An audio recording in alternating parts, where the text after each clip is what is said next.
árvíz volt, akkor még nagyon kicsi volt. Nem voltam olyan nagyon kicsi, a 65-ös árvízről beszélünk. Én elsős gimnazista voltam, akkor már Szerdályra jártam a gimnáziumba, elsőbe.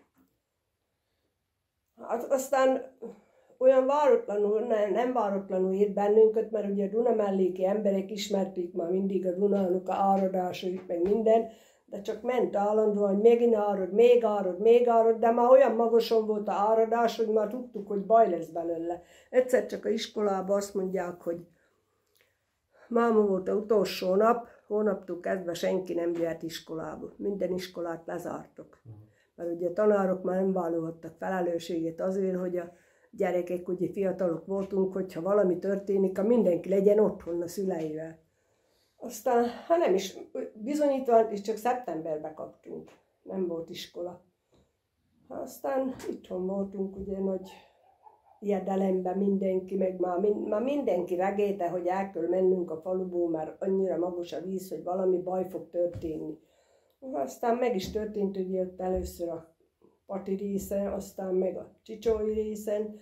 Akkor nap, mikor a Csicsói szakadás volt, akkor nap hirdették, már előtte mindenki összecsomagult, mert már mindenki tudta, hogy baj lesz. Már annyira volt a helyzet. Aztán hirdették, hogy mindenki vigye ki a csomagjait a kapu elé, mert nem tudom, délután 4 órára vagy 3-ra, nem tudom már mikorra, megjönnek a buszok minden utcába, jön egy busznos, mindenkit kivisznek a faluból, a nőket meg a gyerekeket. Férfiak itthon maradtak, mert ahogy ott volt a szövetkezet, meg a házokat is, hát nem mentek el. Aztán, hogy mindenkinek föl kellett szállni a buszra, ugye én már akkor 16 éves leány voltam, már nem voltam már olyan igen kicsi gyerek. Segítettem fölhordani a néniknek, a szomszédasszonyoknak a csomagjait, meg sírtak, lítak, mindenkinek baja volt, mert hát meg volt mindenki ijedve, nem olyan egyszerű menet volt. Aztán elindult a busz, hogy visznek bennünket Dióspatonba. Ott lesz az iskola, meg be volt már szalmázva egy terem, meg székek, meg vaságya, minden volt, amit el tudtak, össze tudtak oda hama hordani, mert egész falut oda vitték a nőket, meg a gyerekeket. Aztán mentünk Bős meg Várkony között, édesanyám rosszul lett. De ők amúgy se tudott utazni, mert valamilyen baja volt, hogy nem bírta a utazást. Na akkor olyan rosszul lett, hogy mondtam a sofőrnek, hogy legyen szíves, álljon meg, mert láttam, hogy a árak ott tele vannak vízzel, le kell mennem vizes ruhát, valamit bevizelni, most megpróbálni azzal megtörülgetni, vagy valami, hogy valahogy térjen magához. Hát, le is mentem, meg is törülgettük, elindult a sofőr Várkonyon a falu végén, megint rosszul lett. Na mondom, most már tovább nem megyünk, mert Várkonyon volt nekünk rokonunk, ebből a cikának anyukája Várkonyon. Aztán, hogy ottan bekéreckedünk ő hozzá, most majd valami aztán lesz velünk. Ott volt a édesanyám, ott voltam én, öcsém, meg a nővérem. Aztán be is mentünk, fogadtak bennünket, minden, elszállásultak, semmi gond nem volt, csak egy olyan gond volt, hogy amikor édesanyám rosszul lett, azt mondja, hogy itt van egy táska, erre vigyázz. Na én a táskát egy lendülettel odaadtam másnak, lementem a vizes rongyér, meg minden, leszálltunk a táska el lett felejtve. Reggel azt mondja anyukám, hogy hol van a fekete ridikül? Mondom, atya úristen tudja, hogy hol van. Valakinek odaadtam, tudtam, hogy kinek, a Vimmeri Ronkának adta. Erikának, anyukájának adtam oda. Azt mondja, de abban volt az összerakott pénzünk, meg a minden hivatalos papírok. Mondom, akkor baj van. De azért én nem vesztettem el a lélek jelenlétemet, mert mondom, van én nekem itt egy osztálytársnőm, 2 csicsai, egy padba ültünk, a csicsai Juci, meg a csicsai Joli. Én voltam a nagy csicsai, ő meg volt a kis csicsai, mert a alacsony fekete leány volt. Elmentem én a kis csicsaihoz, mondom neki, hogy szerezzél biciklit, mert el kell mennünk Dióspatonba. Azt mondja, meg vagy te húzatva, hogyan tudunk mink oda elmenni biciklivel? Ha másul nem tudunk menni, buszok se jártok. Nem járt, csak egy-egy busz ment, mert a buszok be voltak, a buszok is fogva minden menekítésre, meg készenlétbe álltak most. Elmentünk Dióspatonba biciklivel, azt se tudtuk, hogy erre megyünk, csak mentünk, aztán megkérdeztük, aztán megint mentünk. Odaértünk a iskolába, megtaláltam én a Ilonkát, akinek adtam a táskát, már nevetett messzire, ugye azt mondja, itt hagytad a pízedet. Mondom, én azt se tudtam, hogy mi van a táskában. Azt mondja, én se tudtam, csak este, mikor már le se tettem a táskát, úgy vigyáztam rá, hogy nehogy mindenki hozta a csomagjait, minden, nehogy valaki megfogja és elvigye. Azt mondja, éjjel a fejem alatt volt a táska, mert tudtam, hogy píz van benne. Na, hát így meglett a táska, aztán visszajutottunk megint. Na, aztán még a gimnáziumban minket olyan kár ért, vagy jobban mondva, elvesztettük a sok élményünket, mert akkor volt a Spartakiád, abban évben. És volt egy 20-as keret a iskolából, benne voltam én is. Én mindenben benne voltam. És aztán már az fél évig azt lehet mondani, hogy naponta gyakoroltuk, mert olyan szigorú tanárnő volt a Léli Magda, meg a Süke Pali, a tornatanár, hogy ott nem lehetett egy fél centit se tévenni, vagy egy kezdésnél nem úgy kezdeni, ahogy a kezednek menni kellett, mert hát ugye összeszedték az egész országból, és annak mindenkinek egyformán kellett menni.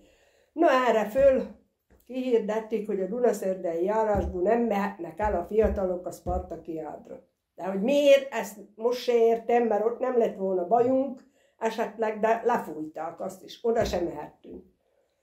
Akkor a másik téma volt, hogy a mi osztályunk, másodikosok lettünk ugye szeptemberben, hogy mentünk volna Komló brigádra Csehországba 3 hétre.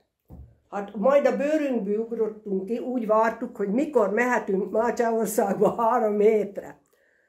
Lóni vagy Zsatyec, de már nem tudom, hogy melyikbe, ez a 2 városra, ott volt az a sok komlónos. Hát aztán szépen megkaptuk ám azt is, hogy senki nem mehet oda se. Na mondom, most mindenből kimaradtunk. A férjem meg akkor volt katona, még akkor nem volt a férjem, meg nem is ismertük úgy egymást. Ő is kint volt már Prágába a katonaságtól. De őket már előbb elvitték, ők meg ott hallották meg, hogy mi van egy csalló közben, mi van itthon, azok meg haza akartak jönni, de nem engedtek el onnan meg senkit. Úgyhogy igen kutya helyzet volt ez, aztán engem hazahoztak mégis Várkonyról, nem tudom mennyi ideig voltak ott, mennyi ideig voltunk Várkonyon, de én nekem haza kellett jönnöm, mert a édesapám a szövetkezetben teherautósofőr volt, meg traktorista, olyan mindenféle, amire kellett ráütették, most mindent csinál. Most üzente nekem, hogy jöjjek haza, mert ki kell menni a Dunatöltésre, rengeteg katona volt itt, a Dunatöltést vitték erre Bős felé, és hogy vinni kell nekik ki Malnát, meg vizet. Na hát én nekem föl kellett ülni a traktorlecskára, aztán én osztogattam a katonáknak a vizet, meg a Malnát, de hát maga nem tudják elképzelni, hogy én milyen zavarban voltam, az a fiatal leánkon, és tele volt ott annyi levetkőzött férfival, én azt sem tudtam, hogy kinek mit adok, csak nyújtogattam a üvegeket. Ilyen kis üvegekben voltak a Malnák. Aztán ennyit segítettem a árvíznél. Aztán mikor hazajöttünk, akkor itt nem volt olyan veszélyes a faluba, de mindenhol volt víz. Árkok, meg a laposabb kertek, én tudom, Patasi útban laktunk, a szüleim háza ott volt, ott is nekünk egy ilyen hajlat volt a hátrafelé a telkünkön, abban annyi víz volt, hogy abban nyugodtan lehetett pürülni. Minden megtárt, meg még a legnagyobb másik veszély volt nyárodra a Nagykanál is. Ami ottan Bős felé megyünk, ott a híd, az a kanál is ment ottan egész Patasi úton, a földek meg a kertek végénél.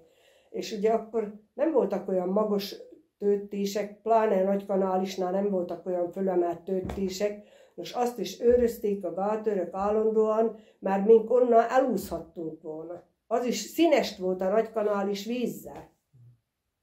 Úgyhogy mifelénk ilyenek voltak, ilyen vizes történetek, de másfelé Balony, meg Radvány, meg azok a többi falu, azok aztán kaptak bőven. A katonák azok honnan voltak? A katonák ott nem tudom honnan voltak, mert a katonák között beszéltek magyarul is, meg csehül is, meg szlovákul is. Akkor még rendes katonaság volt, akkor még nem ilyen, hogy nem volt katonaság. Most ide vezényelték valamelyik kaszárnyából a katonákat, hogy menteni, meg segíteni. A teheneket elhajtották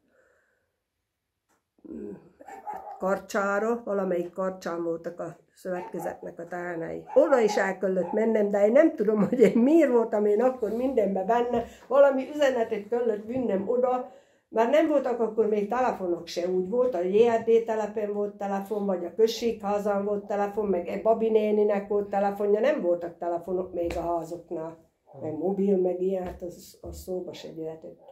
Aztán oda is üzenetet kellett vinnem, aztán majd egy-két nap múlva barátnőmnek mondom, most már meg megyünk ám Karcsára, tehát nekem valamit oda is üzentek, el kellett mennem nekem oda.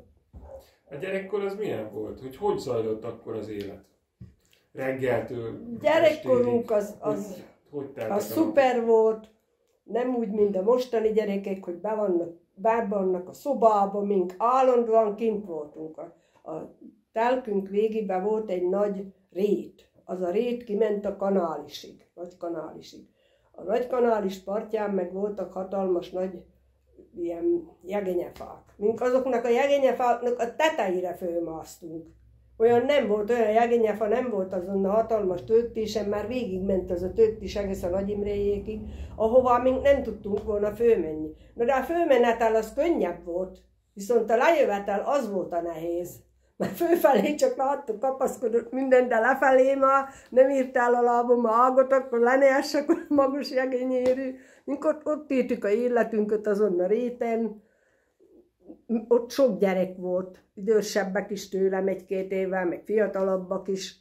Aztán még most is úgy összetartunk, hogy együtt voltunk gyerekek. Olyan érdekes, megmaradt ez a kötődés, hogy ottan játszottunk, mint mindenféle labdajátékokat, meg... Emlékszik valami játékra, amit játszottak? Emlékszek. Volt a pilickézés, az egy kegyetlen játék volt, ilyen hosszú bot volt a pilicke. Egyik fele így volt megfaragva, a másik meg így, hogy ilyen jó hegyes volt, ilyen svégi volt a 2 vége. És azt rá kellett tenni egy ilyen kőre a pilickét, aztán egy jó nagy bottal ráütni a másik végére, most az a pilicke elröpült. Nos, azt valakinek el kellett kapni. Aki elkapta, az volt a játékban a győztes. No de elmentem a szomszédba pilickézni, a pilicke szállt, én meg nem tudtam elkapni, és beleállt nekem ideje. Úgyhogy átvágta itt a szemöldökömet. Persze, ugye meg voltak ijedve minden, vírzett minden, hazamentem így, belefeküdtem a ágyba, nem szóltam én egy szót se. Reggel meg fölébredt, édesanyám megnézett, azt mondja, te marha Leánka, hát mit csináltál? Azt mondja, este semmi bajod sem volt, ilyen kék volt, itt be voltam dagadva. Hát ott 1-2 centi volt, hogy nem vitte ki a szememet. Ez veszélyes játék volt. Ja, és mit játszottak még? Aztán még népesdit játszottunk, az meg olyan volt, hogy volt a király, meg voltak a népek, sok gyerek volt a nép, aztán amikor elkiáltották, hogy futás, akkor futni kellett, most dobták a labdát, akit megdobtak, az kiesett. Ilyen mindenféle ilyen gyerekjátékok voltak. Kimentünk Nagykanálisra, mindig ott voltunk, nekünk az volt a életünk. De beteg gyerek nem volt. Olyan nem volt, hogy köhög, meg tüsszög, meg ilyen. Mindenki kint élte életét, akármilyen idő volt, mint akkor is mentünk ki. Szokom mesélni unokáimnak, hogy télen a gyerekkoromban voltak nagy telek, és rengeteg hó esett. Úgyhogy volt olyan, hogy a Patasi útra embereket kellett vinni, hogy hányják el a havat, mert nem tudtak kimenni a JRD telepre. Ilyen odahordta, összehordta így egyik oldalra a havat, de volt, ahol 2 méteres hónyelvek voltak, úgy összetömte a havat. Mi nálunk a nagy kapu ottan Patasi útban, deszka kapu volt, az a legtetejig volt befújva így hóval. Aztán akkor meg fölhúztuk a édesapámnak a gumicsizmáit, aztán tettünk bele újságpapírt, meg rongyot, már nagy volt a csizma, de akkor is mentünk ki a hóba. Vittük a répát a nyusziknak oda ki a Kanálistpartra, sokszor már nem tudtuk magunkat kihúzni a hóból, össze volt hordva a hó, nem tudtunk volna vele kimászni, mert olyan nagy volt a hó. Nyáron meg kimentünk csónakázni a Nagykanálisra, ugye az volt a életünk. a Nagy Jancsi kihozta a teknőt. Már nem volt ott csónak, rendes mosóteknő volt, most abba beleültünk ketten, running, nagy bölcsen, hogy vagyunk, evezünk, meg minden. A teknő a kanál is közepén fölfordult, mink meg belástunk a vízbe. De hagyjál, mert mink már ottan megtanultunk így úgy kapickével kiúszni is, csak pontosan olyan helyen volt a teknőfordulás, hogy rengeteg hínár volt a kanál is közepébe. Na és aztán abba belefordultunk, onnan aztán kimenni is nehéz voltam, mert az ilyen szélesen, tiszta sűrűen volt a hínár. Ott volt legmélyebb a kanál is, ahol voltak a hínárok. Aztán úgy menekítettek ki bennünket, hogy összefogták így a kezüket, most az utolsó kihúzott. Milyen ételek voltak akkoriban? Ételek, nem tudok olyan különleges ételeket mondani, mert a sütemény az úgy volt, hogy ünnepnapra sütötte édesanyám süteményt, ilyen szaggatott süteményeket, vagy kalácsot, legtöbbször kalács volt, diós, meg mákos kalács, azok voltak olyan, az már olyan szuperabb ennivalók voltak. Aha. Akkor nem volt olyan, hogy annyi süteményt sütünk. Meg mézes süteményt szoktak sütni, mézes krémest, azt most is süssük, én nekem a kedvenc süteményem, azok a lapok. Azt annak idején is már sütötték, vagy disznóölés után volt a hájos, krafli, hájos tésztát csináltok, leveles tésztát, aztán kivágták ilyen kockára, tettek rá lekvárt, összehajtották, és az így szétnyílt, mikor sült.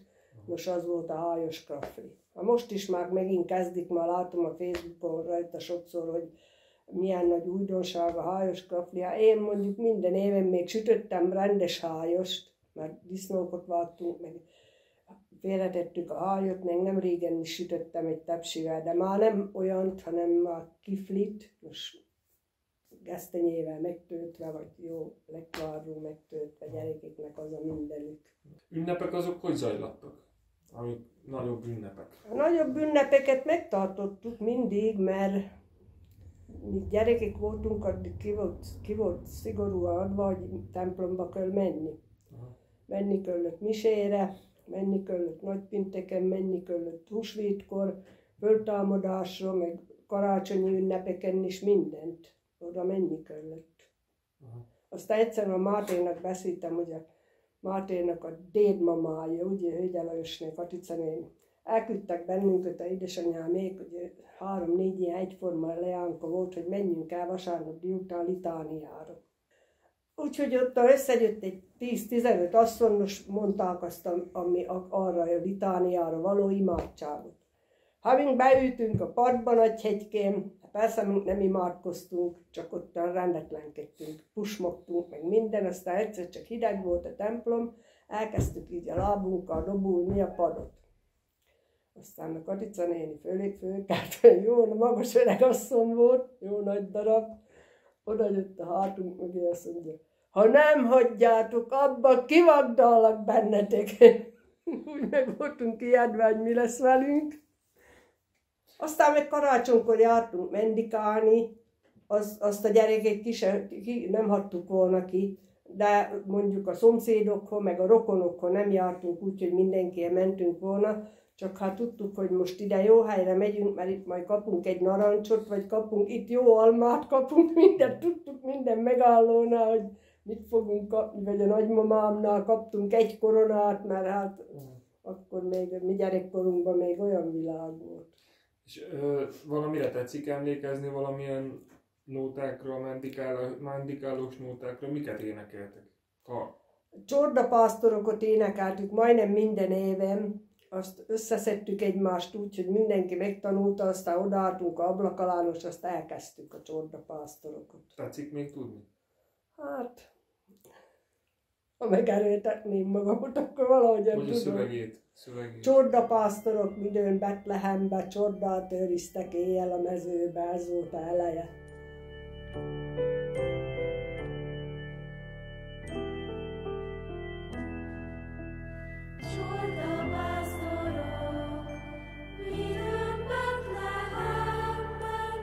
Csordát őriztek éjjel a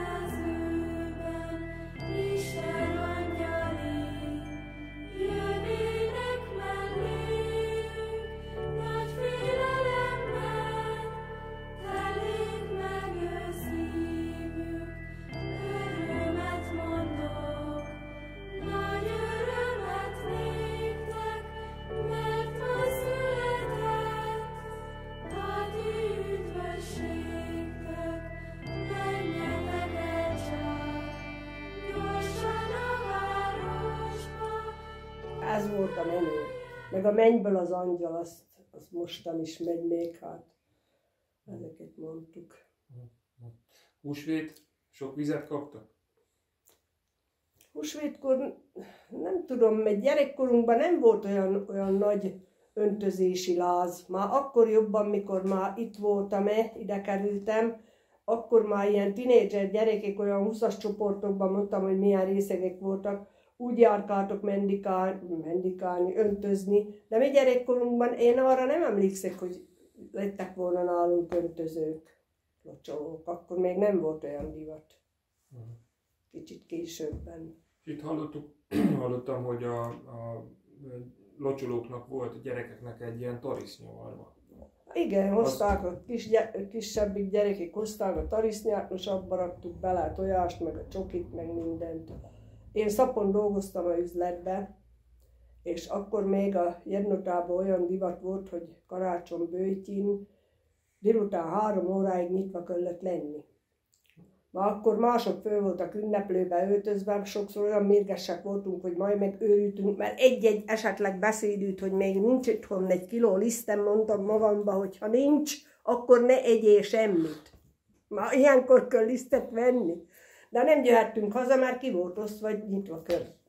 Aztán hazajöttem, még le se tettem a kabátomot, akkor már itt a szomszéd Derzsi Peti hozta a unokákat mendikálni. Úgyhogy abba a ruhába, meg abba a kabátba, be hazajöttem, abba fogadtam már 2 kis leánkát, hozta át ide mendikálni. De aztán azt is úgy törülték el, mert igen, lázadoztunk egy idő után, hogy már másnap mindenkinek ünnep, nekünk miért kell még 3 órakor is ott lenni. Aztán megengedték, hogy délig legyünk, aztán meg már mikor már én lettem a főnök, akkor én aztán kiharcoltam, mondtam a polgármesternek, hogy mint 11 órakor haza szeretnénk menni, igazoljon bennünket, hogy megengedte. Jó van, Jolánka, menjenek, ahova akarnak. Az olyan rossz nap volt, mert az a készülődés a karácsonyra, ugye az utolsó szentestére, még minden, most ti voltunk abból teljesen zárva.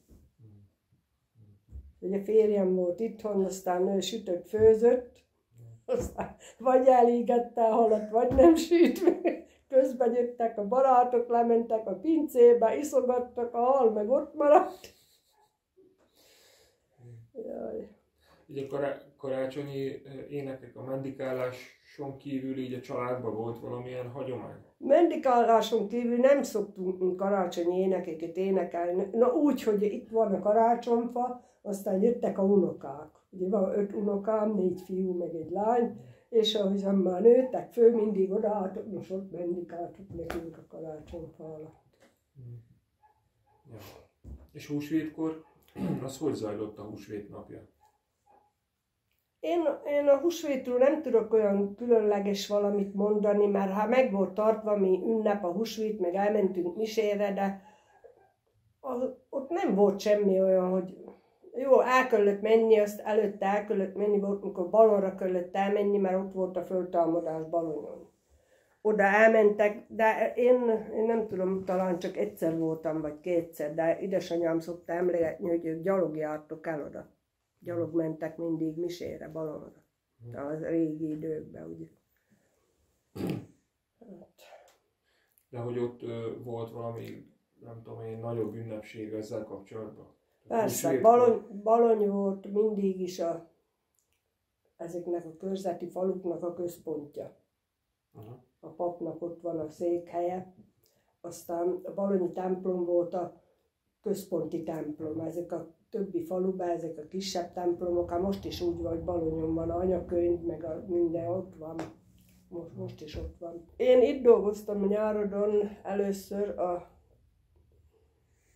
községi hivatalban. MNV-n, úgy mondták, MNV-n. Volt egy olyan kis üzem, Prevalszkáren, ottan téglát égettek ott kint a patas felé, ott volt a tégla égető. Ez a kis üzem, volt valami 10 vagy 12 ember, és a Sebrő Géza bácsi volt akkor még MNV elnök, aztán én meg voltam ott ilyen titkárnő ebben a kis üzemben. Nos, ha ott égettük rengeteg téglát égettünk, meg volt egy hatalmas nagy téglakemence, az olyan volt, hogy teljesen azokat a mórokat, ugye mórból csinálták a téglát, bele volt keverve a földbe a szénpor, meg az a jó agyagos minden, most azt berakták teljesen azt a hatalmas égetőt, így be voltak rakva a téglák sorban, most alágyújtottak, és az meggyulladt, amivel alá raktak szénport, meg minden, és az 1 hétig égett.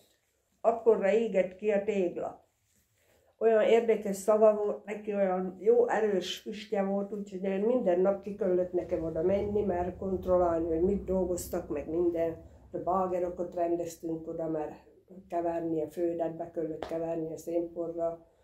Nem is akármilyen szénpor lehet, csak fekete szén, az apróra összerésült fekete szén, mert az égette ki. Úgyhogy volt olyan szombat, a szombaton adtuk el a téglát, hogy én 60 000 koronávú mentem haza.